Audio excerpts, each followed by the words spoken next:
Hello and welcome again to another episode of Dev Codigo. So basically itong video na to ay unboxing pero wala akong masyadong sinabi. So i-add ko na lang tong clip na to para sabihin sa inyo kung para saan ba talaga tong USB na switch box na to. Okay, so sobrang gamit na gamit ko itong switch box na to ngayon, naka-work from home tayo ngayon kasi dalawang computer yung gamit ko.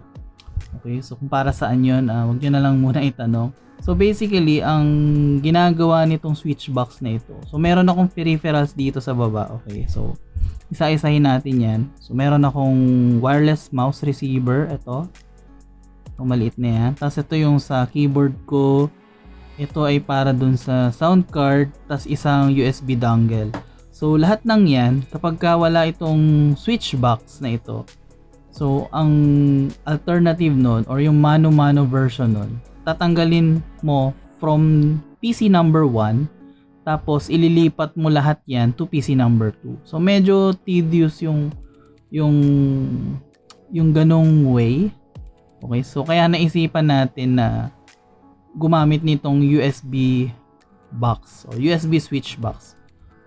Okay, so minsan kasi 'di ba pwedeng sabay mo silang ginagamit.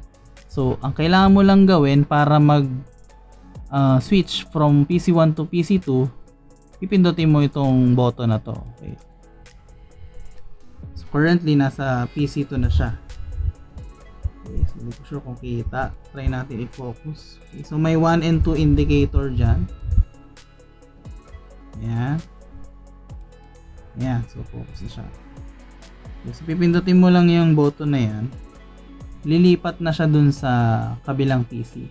Okay, so itong dalawang USB cable na to, ayan naman yung i-connect mo papunta dun sa USB port nung bawat machine o bawat PC. Okay, so itong isa, actually may naka-indicate naman yan dyan eh.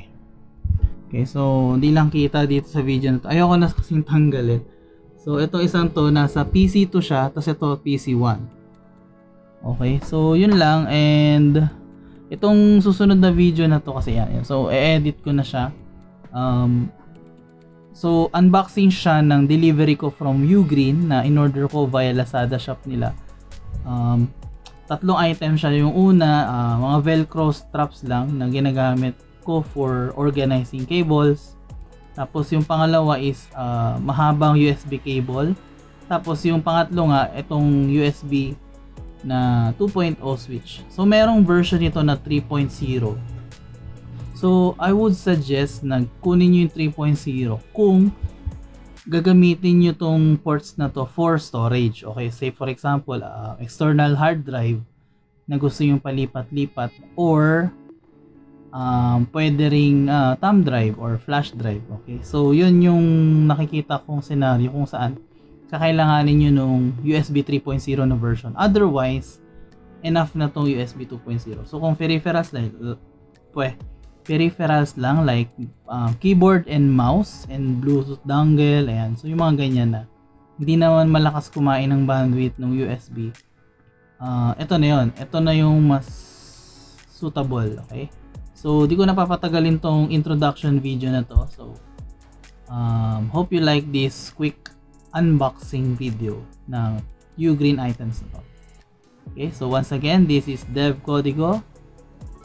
Cheers!